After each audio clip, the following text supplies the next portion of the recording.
Welcome back to the Friar Talk podcast and YouTube channel. For today's episode, we're going to be discussing the Padres closer candidates. Now, if you haven't really been paying attention to the Padres depth chart, 40-man roster, and really just the relievers in general, you would not realize that there are a bunch of guys. There are like 15 potential bullpen options, not really one clear closer option, not really clear like, all right, who's like your guy that you're going to ride with like Drew Pomeranz was in 2019. And it just seems like when you're looking at the bullpen, it's like a crapshoot right now for who's going to be the closer. So, Chase, you can start off. Who are your top candidates? Then we'll go to Isaac, and then we'll come back to me, and we'll discuss a bunch of different guys because I think there are a ton of guys that can be brought up for potentially being the closer this next year. Yeah, absolutely. So kind of to start off the season, it's probably going to end up being between Piers Johnson and Emilio Pagan. And I know a lot of you guys are going to be like, really, Emilio Pagan? Personally, me, I think he's going to have a comeback season. I know there's a lot of doubters out there, Isaac being one of them. I know he absolutely hates Pagan. Yeah, I know. So I think those two are probably going to start it off. A wild card for me, it would probably be between Lamet and Ray Kerr. For those who don't know, Ray Kerr is a lefty. He's currently in the minor leagues right now, but he throws over 100 miles an hour. He's an absolute flamethrower, and he has quite a bit of strikeout numbers in the minor leagues. So I think he could be a wild card for it. It also kind of depends on where Lamet is at with his injury. Is he going to be starting again? Are they going to use him in the bullpen? The Padres really kind of been advocating for him to be a starter despite his elbow injuries, which I think a lot of us say keep him in the bullpen. He's going to contribute that way. Padres don't see it that way.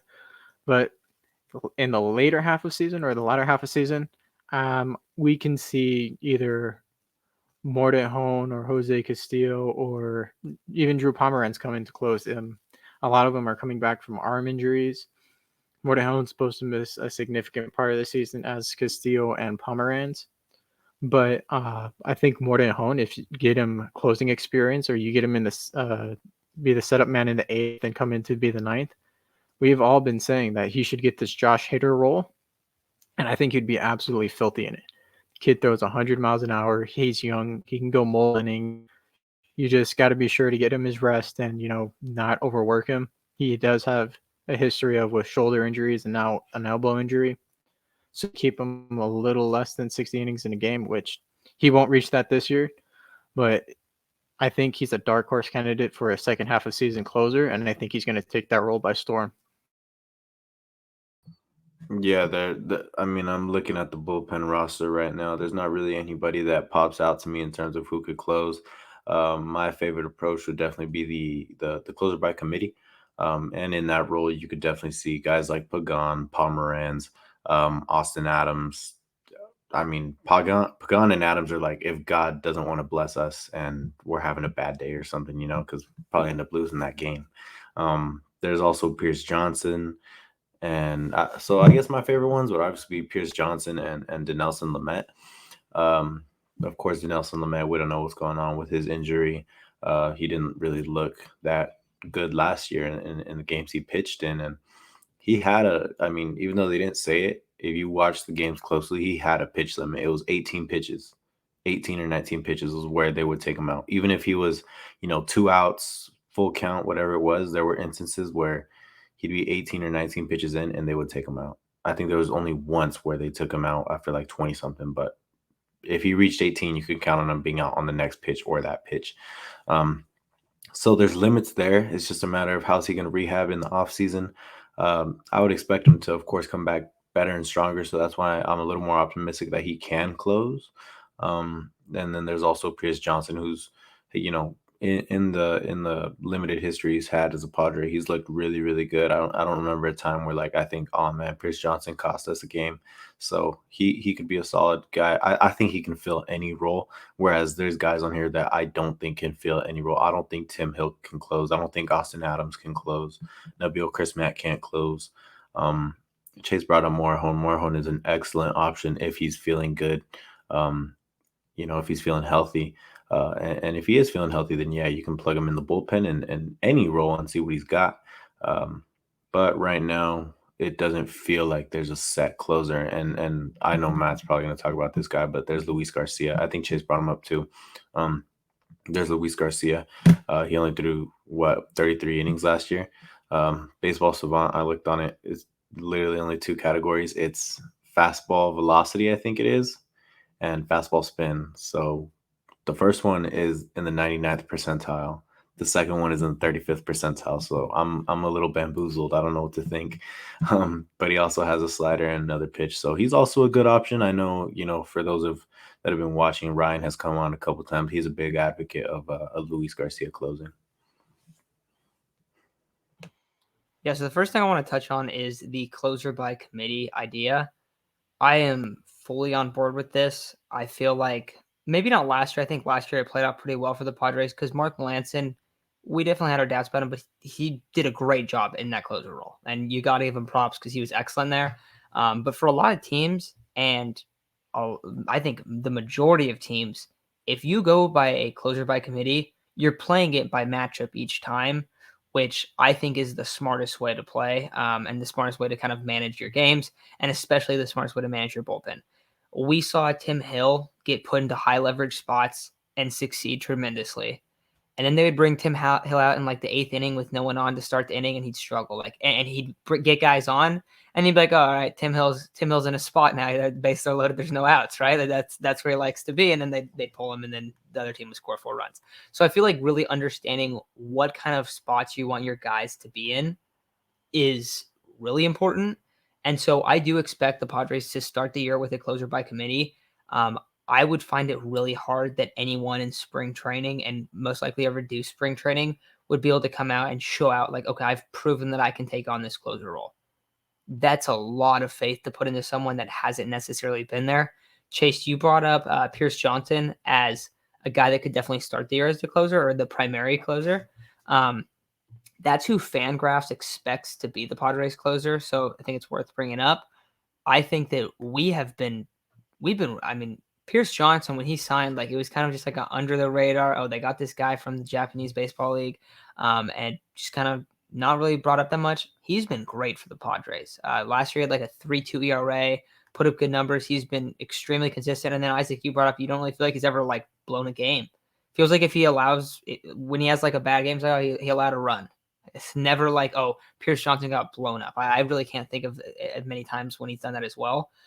Luis Garcia, I think the big thing for him is, does he look like he did last year? If he looks like he did last year and he puts up those numbers, yeah, you could definitely put him in that closer role.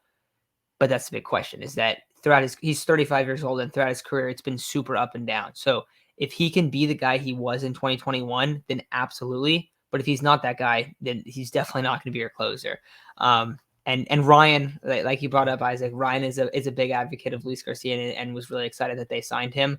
And he's also one of those guys too that you bring up, like, he completely like changed his game last year, and he had like tremendous upside, and that's why the Padres ended up signing him this offseason.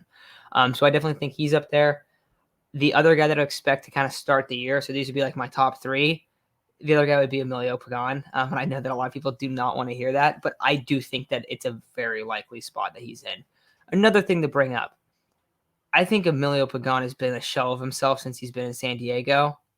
So if he does have a bounce back here, then he's probably going to be the closer. Like I think that is, he played in that role in Tampa Bay. I don't know. And I feel like in terms of bounce back years, he definitely could have one. I'm not going to put like my take out there being like, oh yeah, I'm all in on Emilio Pagan having a bounce back here. I don't know how much I believe in it, but Ruben Niebla, Bob Melvin having a new coaching staff, like having the whole coaching staff overhauled, I think that could definitely help Emilio Pagan out a lot, and he could end up having that bounce back here. And then just very quickly, a couple other guys to bring up. Drew Pomeranz, Dinelson Lamet, I think they're most likely to take over a role, and Adrian Morhone later on in the year. So I would not expect them to be like starting the year or early on in the year to be in that spot. A couple other guys, Ray Kerr, Steven Wilson, they're both 27 years old. They've been in the minors for a while, or not Ray Kerr. Ray Kerr was never mind. Ray Kerr was just traded for, but he's been in the minors for a while as well. Both of these guys are older, and they might not have a lot of MLB experience, but potentially you could see one of them in. I think it'd be more likely that Ray Kerr would be that guy. And I'm expecting Kerr to be on the Padres opening day roster just because you trade Adam Frazier for him. I think it's likely that he's there. And he also is one of the few guys in this bullpen that is a lefty that can throw absolute gas. The final guy I'll bring up that could potentially take over the role, I don't think this would be early on in the year unless he was just absolutely lights out in spring training, would be Kevin Kopps. We've talked about Kevin Kopps in the past. Great college baseball player. He got drafted last year, but he's already 25 years old. So he has had a bunch of experience against like high-level players. So potentially if he kind of works his way into that. But I don't think that he's going to start the year on the Padres roster. I think he'll eventually be promoted throughout, like at some point in the season. So not too much faith in him, but I think those first three guys I mentioned are the most likely options. But anything else you guys want to add? Yeah, I think we missed one guy. He was kind of signed along with Luis Garcia. I don't know if we mentioned him. I didn't hear his name, but Suarez. He's coming over from the Japan League. Guy hits triple digits fastball, has a pretty good two-seamer, and his to-go off-speed is a changeup, which has been hitting around 88 from what I've read around the scouting reports. And in his final year, in the month of October, he had a K through 9 of 12 and a .58 whip for the month. That is absolutely disgusting. And we've seen closers like Fernando Rodney, who in his prime, when Fernando Rodney was doing his great, his fastball was hitting those, 97, 98. I don't think he touched triple digits, but it's his changeup that everything just works so well. We remember the Fernando Rodney on the Padres where he had like a 0 ERA going into the All-Star break. And if Robert Suarez can locate both pitches, that could be an absolute steal of a signing. He could fit right perfectly into the closer spot, and then everyone else can just be setup mans. And with that bullpen, you can go far. Yeah, I think you guys said it best. Just to conclude, I guess what my thoughts are, I like a closer by committee as far as things go right now. And if somebody takes over that role, then somebody could, take over that role for the long run. And I hope it's Nelson Lamet, because we saw 2020 Nelson Lamet. That was one of the best pitchers I've seen in a Padres uniform. And it's unfortunate that we might not see him start again. But being able to see him evolve and get healthy enough to go into another very, very important role and dominate in that role would be, one of the best. Personally, as us Padre fans know, like, he's gone through a Tommy John surgery. He's pretty much supposed to go through another one, but he hasn't wanted to. I don't know what the story is behind that, so I won't go into that, but we want him to succeed in whatever role it is. And I think he can be an amazing closer if he's healthy enough. So that's who I want to close. So many options that are just kind of up in the air because of injury. Drew Pomeranz, I think, would be the main guy that we would have brought up too. We saw how good he was in 2019. He's been a very, very good player on the San Diego Padres. Problem is, he's dealt with a lot of injuries. Unlikely to start the season, except maybe now he will, which is actually something we haven't really brought up. Is Drew Pomeranz could be on the opening day roster depending on what happens with the lockout. So maybe he ends up being the guy from day one. I don't really think that they're gonna want him to play that role. I think they like playing him as like, okay, you're our bet. We're gonna put you in the best spot where wherever the lineup is, wherever the heart of the other team's lineup is, you go and pitch against them. And that's what I think we've seen him mostly kind of play in that role. And I think it's where the Padres want him to play as well. So I think early on it's going to be closer by committee, but I think eventually if you see a guy, and I like that you bring up Robert Suarez, just because if he ends up coming in and he's just a monster, he's going to earn the role. Like, somebody can easily earn the role, even if you start with a closer by committee.